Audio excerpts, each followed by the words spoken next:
Hello everyone, this is रोली पांडे। आज आप लोग का 8 फरवरी को जो सीडीपी का पेपर हुआ था उसका एनालिसिस करेंगे हम।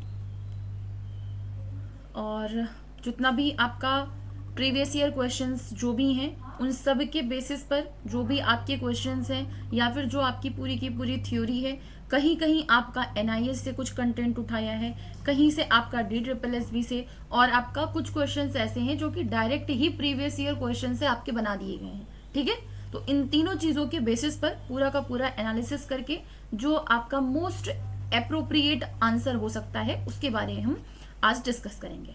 और आज की क्लास में आपको जो भी आंसर्स मैं बताऊंगी, सीबीएसई का अगर दिमाग नहीं पलटा, सीबीएसई का अगर बुद्धि नहीं बदली, तो आप मान के चलिए कम से कम आपके 28 या 29 तो इसमें 100% सही जाएंगे। मेरे हिसाब से तो 30 सही जाना चाहिए, पर ठीक है, सीबीएसई का माइंड बदलते देर नहीं लगती है।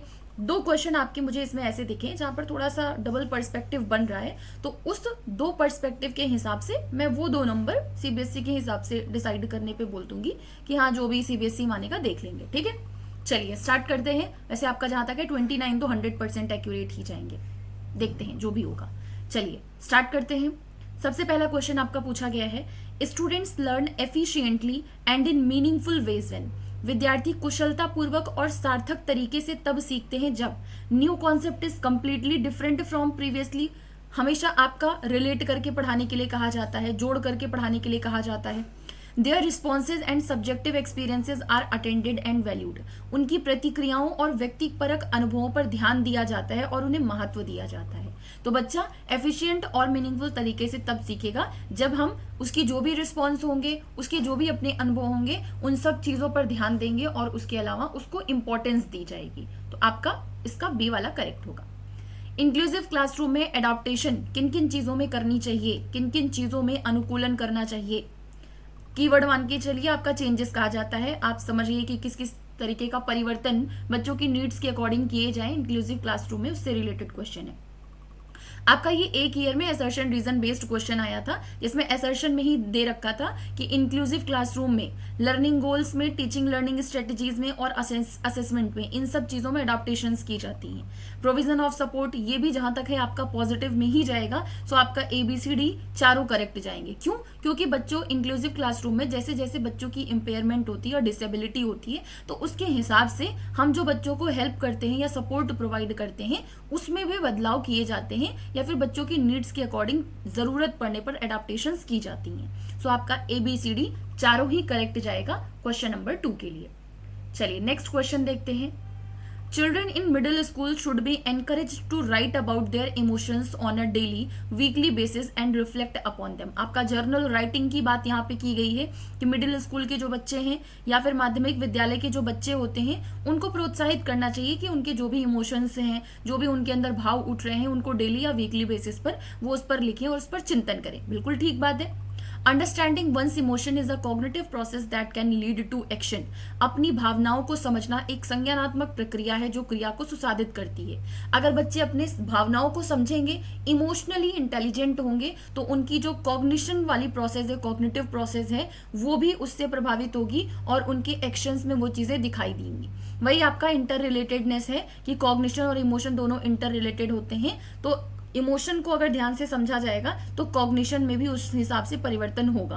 तो बच्चे अगर अपने इमोशंस को समझेंगे तो कॉग्निटिव प्रोसेस भी उनकी इंप्रूव्ड होगी। सो आपका दोनों सही दिया है, बोथ आपका ट्रू है और कलेक्ट का जो एक्सप्लेनेशन है वो भी आपका बिल्कुल करेक्ट है। चलिए नेक्स्ट क्वेश्चन देखते हैं, question number 4। Teacher should avoid collaboration. यहाँ पे वाइगॉत्स्की को पूरा हटा ही दिया, कोलैबोरेशन नहीं कराना चाहिए, ग्रुप वर्क से बचना चाहिए, इंटरेक्शन बचना चाहिए, वाइगॉत्स्की को रिमूव कर दिया। पॉसिबल कैसे है? पूरी की पूरी सीडीपी आपकी कहीं ना कहीं पियाजे, हार्वर्ड गार्डनर और आपका ये वाइगॉत्स्की पे चलती है। कोलैबोरेशन ही हटा दोगे तो पेडागोजी का तो 30% 40% तो आपने ऐसे ही हटा दिया। असर्शन गलत है। पैसिव प्रोसेस होती है, बिल्कुल गलत है। सीडीपी में आपका ये इंपॉर्टेंस नहीं दिया जाता है पैसिव प्रोसेस को। तो पैसिव प्रोसेस होती है, निष्क्रिय प्रक्रिया होती है, ये भी गलत है। और कोलैबोरेशन वगैरह को टीचर के द्वारा अवॉइड करना चाहिए, ये भी गलत है। आपका A और R दो का दोनों फॉल्स होगा। इतना फास्ट मैं इसलिए बोल रही हूँ कि आपको स्पीड बढ़ाने की जरूरत ना पड़े, ऑलरेडी इतना फास्ट स्पीड रहे कि आपको 10-15 मिनट में, 20 मिनट में आपका सारा एनालिसिस हो जाए सीडीपी का। यहाँ पे है diversity and inclusion, improve teaching learning. विविधता और समावेशन द्वारा शिक्षण और अधिगम में सुधार होता है। बिल्कुल ठीक बात है। विविधता होगी तो हम अलग अलग एग्जाम्पल लेकर के बच्चों को समझा सकते हैं, टीचिंग लर्निंग प्रोसेस को इंप्रूव कर सकते हैं। करेक्ट है।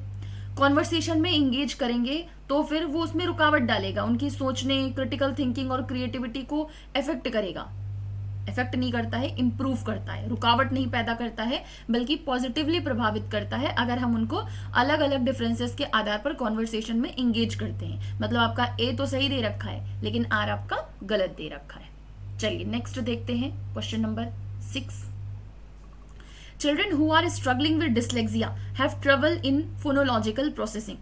That makes it harder to decode words.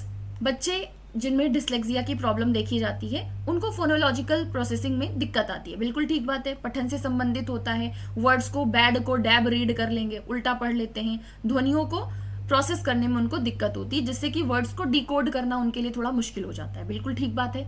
All children benefit from being encouraged in their areas of interest and ability. जो भी बच्चे का इंटरेस्ट है, जो भी बच्चे की योग्यता है, जो भी बच्चे की रुचि है, जो भी बच्चे की क्षमता है, अगर हम उस चीज में बच्चे को प्रोत्साहित करेंगे तो सीखने में और ज्यादा उसको एडवांटेज होगा, लाभ होगा। सीधी सी चीज है। मतलब आपकी बात तो दोनों दे रखी है, लेकिन यहाँ पे जब डिसलेक्सिया की बात की गई है तो यहाँ पर आपका इंटरेस्ट और एबिलिटी को एनकरेज करने की बात कहाँ से आ गई। मतलब आपका दोनों सही बात है लेकिन एक्सप्लेनेशन सही नहीं दिया है। Both are true, R is not the correct explanation of A. चलिए नेक्स्ट क्वेश्चन पर बढ़ते हैं। Which of the following statements about learning is not correct. सीखने के बारे में निम्नलिखित में से कौन सा कथन है जो कि सही नहीं है। Social interaction hinders learning. पहला ही आपका गलत हो गया कि सामाजिक संपर्क सीखने में बाधा डालता है। सीखने में कोई बाधा नहीं डालता है, मदद करता है, सुसाध्य करता है, फैसिलिटेट करता है। Two commonly used strategies for effective problem solving are. ये आपका दिसंबर 2021 में एक क्वेश्चन आया था। एग्जैक्टली मुझे याद नहीं 31 दिसंबर का था या कौन सा था, 23 दिसंबर का था शायद। 23 दिसंबर 2021 में सेम क्वेश्चन आपका पूछा गया था, लेकिन वो फर्स्ट, सेकंड, थर्ड करके पूछा गया था। तो आपका वहां पे ह्यूरिस्टिक्स और एल्गोरिदम इन दोनों को सही माना गया था। स्व अनुभविक और कलन विधि इन दोनों को इफेक्टिव प्रॉब्लम सॉल्विंग में कंसीडर किया गया था। तो उस अकॉर्डिंग आपका 3 is the correct option for this question. Okay, now next. According to constructivist theorist, संरचनावादी सिद्धांतकारों के अनुसार children learn best when information is presented to them in a final form. आप डायरेक्ट ही जो रिजल्ट है वो उनको बता दो, प्रोडक्ट के फॉर्म में उनके सामने प्रेजेंट कर दो, उनको प्रोसेसिंग करने का मौका ही मत दो। कैसी बात हुई, सही नहीं होगा। Have a tendency to behave in unruly, ये आपका कल के भी शिफ्ट में बहुत जगह पे इस चीज को रिपीट किया गया था आपका कि अनियंत्रित व्यवहार करने की प्रवृत्ति होती है, सुधारने की आवश्यकता होती है। उनको कोई सुधारने की आवश्यकता नहीं होती है। उनका जो भी अनियंत्रित व्यवहार होता भी है तो वो कहीं ना कहीं उनको नियंत्रित तरीके से खुद ही सीखने में मदद करता है। ये भी गलत हो गया आपका। दुनिया को समझने की स्वाभाविक प्रकृति होती है, नन्हे वैज्ञानिक होते हैं हमारे छोटे छोटे बच्चे पियाजे के हिसाब से। चलिए next one. Which of the following are effective teaching strategies to cater to diverse needs of learners? Classroom. कक्षा में शिक्षार्थियों की विविध आवश्यकताओं को पूरा करने के लिए निम्नलिखित में से कौन सी प्रभावी शिक्षण रणनीतियां होंगी। डिफरेंशिएटेड इंस्ट्रक्शन, आपको पढ़ाते टाइम मैथ्स पेडागोजी और सीडीपी इन दोनों में तो मैक्सिमम टाइम्स यूज किया है ये वर्ड कि बच्चों की अलग अलग नीड्स के हिसाब से हमको उनके लिए अलग अलग इंस्ट्रक्शनल चीजें रखनी चाहिए। कभी भी इंस्ट्रक्शन आएगा इसका मतलब शिक्षण अधिगम की प्रक्रिया की बात कर रहा है, तो उनके हिसाब से मेथड और आपके जो भी तरीके होते हैं वो बच्चों के हिसाब से अलग अलग होना चाहिए, विभेदित होना चाहिए, क्योंकि डाइवर्स नीड की बात हो रही है। करेक्ट जाएगा। स्टैंडर्डाइज्ड आप सबको पता है नेगेटिव वर्ड है, व्यक्तिगत शिक्षा योजना, बिल्कुल ठीक है। ये आपका आईईपी, ये बहुत पॉजिटिव वर्ड होता है। आईईपी इंडिविजुअलाइज्ड एजुकेशनल प्लान, हर एक बच्चे की व्यक्तिगत नीड्स के हिसाब से एजुकेशन प्लान बनाना चाहिए, बिल्कुल ठीक है। मतलब आपका ए एंड सी। यहाँ पे बहुत ज्यादा खिचड़ी पक गई है, लिपापोती हो गई, इसको मैं थोड़ा सा पहले रिमूव कर दूं। ये क्या हो गया भाई, मत कर भाई मत कर, ठीक है। A and C is the correct option. आपका ये वाला नहीं होगा, बाकी दोनों करेक्ट है। ओके, बढ़ते हैं हमारा next question. Which of the following is not an effective strategy in problem solving.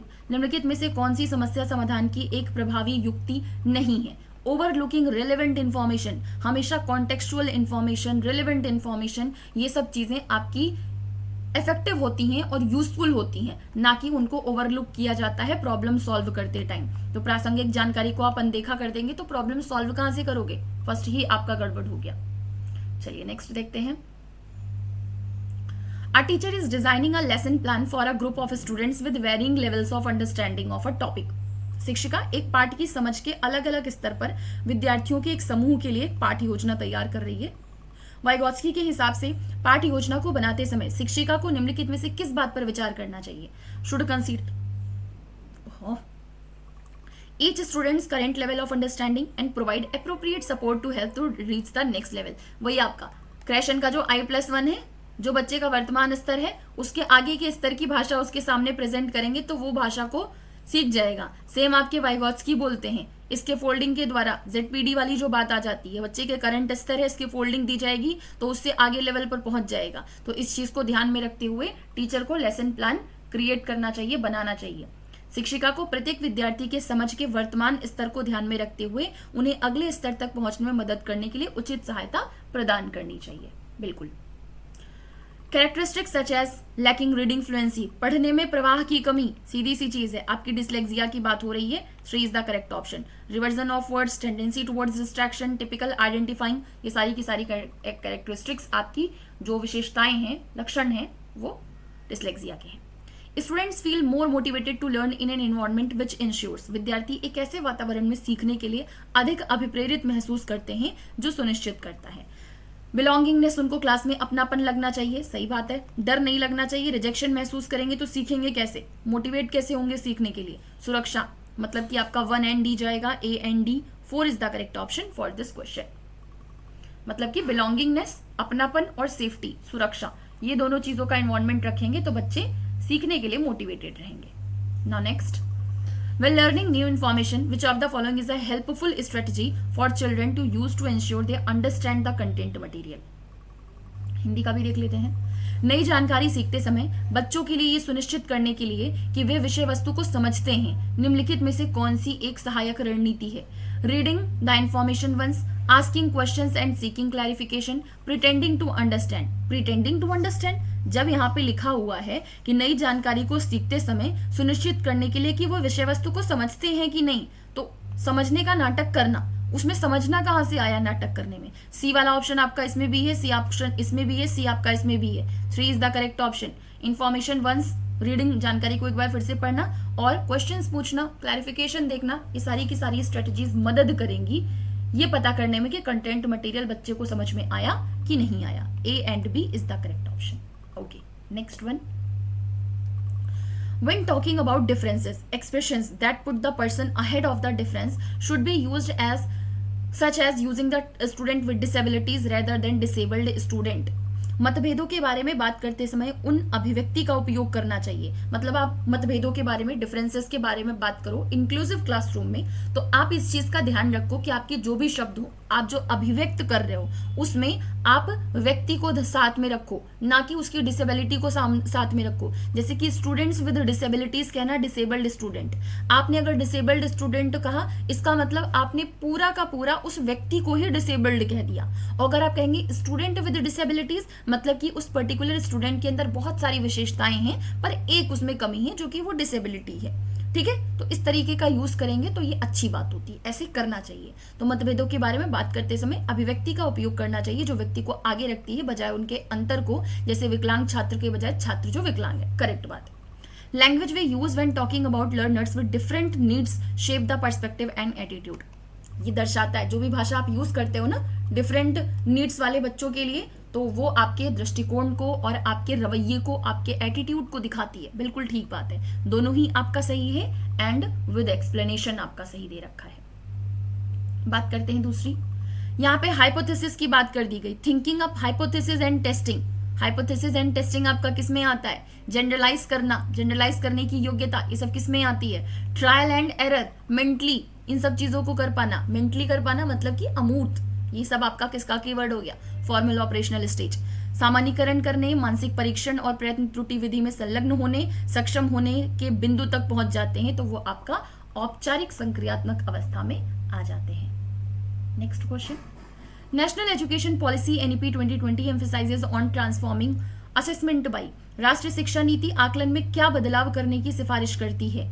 Incorporating self assessment and peer assessment, practising unitary notion of intelligence, यहाँ पे होवर्ड को हटाई दिया, हार्वर्ड गार्डनर, आपका कहा बुद्धि के एक आप पक्ष को देखो, बस केवल एकात्मक धारणा को देखो। मतलब बच्चा अगर लिखने में इंटेलिजेंट है या फिर कोई बच्चा डांस करने में, स्पोर्ट्स में इंटेलिजेंट है, तो आप उसके आधार पर उसको जज करोगे कि वो क्लास में 0 नंबर लेकर के आता है। तो एकात्मक धारणा गलत बात, सामाजिक सांस्कृतिक का अवमूल्यन गलत बात, योगात्मक गलत बात। 1 इज द करेक्ट ऑप्शन, स्व मूल्यांकन और सहकर्मी मूल्यांकन को शामिल करने की। चलिए नेक्स्ट क्वेश्चन देखते हैं।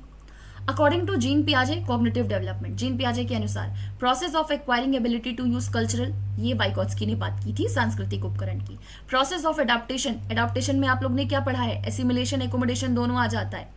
स्कीमा में एसिमिलेट करना नई इंफॉर्मेशन को, और इंफॉर्मेशन को अपनी स्कीमा में बदलाव करके स्टोर करना, दोनों ही बातें आपकी किस में आती है? एडाप्टेशन में आती है। मतलब कि किसी की स्कीमा को बदलकर पर्यावरण के अनुकूलन की प्रक्रिया है जीन पियाजे के हिसाब से कॉग्निटिव डेवलपमेंट। ओके नेक्स्ट आते हैं ले वाइगोत्स्की के हिसाब से। ले वाइगोत्स्की के हिसाब से इन्होंने ना फंक्शनल फिक्सनेस की बात की, ना इन्होंने एसिमिलेशन की बात की, ना इन्होंने कलेक्टिव मोनोलॉग की बात की। इन तीनों चीजों की बात आपकी, मेनली एसिमिलेशन और कलेक्टिव मोनोलॉग की बात आपकी पियाजे ने कर रखी है, और ये आपका फंक्शनल फिक्सनेस एक आपकी अलग थ्योरी में आता है। 2 इज द करेक्ट ऑप्शन। यहाँ पे solve that problem again, hint वगैरह, हिंट और क्यूज, ये सब आपके किस में किए जाते हैं? इसके फोल्डिंग में किए जाते हैं।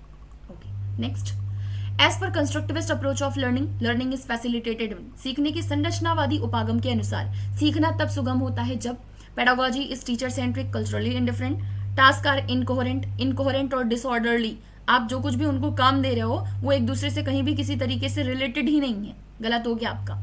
टीचर सेंट्रिक होनी चाहिए, गलत हो गया। एक्टिविटीज इंटरेक्टिव हो और कोलैबोरेटिव हो, इंटरेक्टिव और कोलैबोरेटिव आपके वाइगोत्स्की भी आ गए, और आपके कोलैबोरेटिव मतलब कि आपके पियाजे, मतलब इंटरेक्टिव मतलब पियाजे भी आ गए, कोलैबोरेटिव मतलब आपके वाइगोत्स्की भी आ गए, और दो के दोनों एक्टिविटीज के थ्रू नॉलेज कंस्ट्रक्ट करने की बात करते हैं, मतलब कि संवादात्मक और सहयोगी होती है गतिविधियां, तो बच्चे ज्ञान का निर्माण करते हैं। तो कंस्ट्रक्टिविस्ट में करेक्ट 3। लॉरेंस कोहलबर्ग के according around which ethics do very young children, यहाँ पे वेरी यंग चिल्ड्रन की बात की है। अभी कुछ दिन पहले ही एक मैंने इमेज क्रिएट की थी जिसमें आपका बनाया हुआ था कि लॉरेंस कोहलबर्ग के अकॉर्डिंग आपका एथिक्स कौन कौन सी पर्टिकुलर स्टेजेस में या फिर पर्टिकुलर लेवल्स में आपकी कौन सी एथिक्स आती है। शॉर्ट्स में सोचा था अपलोड करने के लिए पर भूल गई। बहुत छोटे बच्चे, मतलब कि यहाँ पे आपकी प्री कन्वेंशनल लेवल की बात की गई है, पूर्व परंपरागत स्तर की बात की गई, और पूर्व परंपरागत स्तर में बच्चे क्या करते हैं? खुद को सजा से बचाने के लिए, मतलब कि सेल्फ के बारे में सोच रहे हैं, खुद का सेल्फ इंटरेस्ट। आपका सेकंड स्टेज क्या आता है? अपने इंटरेस्ट, इंस्ट्रूमेंटल रिलेटिविस्ट ओरिएंटेशन। अपना इंटरेस्ट है तो हम दूसरे की चीज को कर लेंगे, और ये सही है और गलत है, इसी के आधार पर सही गलत की तर्कना करते हैं, मतलब कि आपका एथिक्स ऑफ ईगोसेंट्रिज्म में जाएगा। वेरी यंग चिल्ड्रन की बात की है, प्री कन्वेंशनल लेवल की बात की गई है। Okay, which of the following does not come under category of sensory impairment. Sensory मतलब 5 सेंसेस की बात हो गई। सेंसेस में आपके आंख, कान, नाक वगैरह आते हैं। हियरिंग में दिक्कत आपकी कान से रिलेटेड हो गई। लॉस ऑफ विजन आंख से रिलेटेड हो गई। कलर ब्लाइंडनेस आंख से रिलेटेड हो गई, तो ये आपकी सेंसरी इंपेयरमेंट में जाएगी। डिस्ग्राफिया ये आपका सेंसरी इंपेयरमेंट में नहीं आएगा, मतलब कि 4 is the correct option for this question. बहुत ज्यादा फास्ट हूं पर कोई बात नहीं, आपको आंसर ही मैच करना है, क्या ही करना है। वैसे मैं आपसे कहूंगी कि आंसर प्लीज मैच मत करिएगा, बना दे रही हूँ। कुछ बच्चे हैं उनको नींद नहीं आती बिना आंसर मैच किए, तो बस उनके लिए बना दे रही हूँ, बाकी आंसर मत ही मैच करिएगा तो ज्यादा ठीक है, फालतू में टेंशन हो जाएगी, रिलैक्स नहीं हो पाएंगे आप लोग।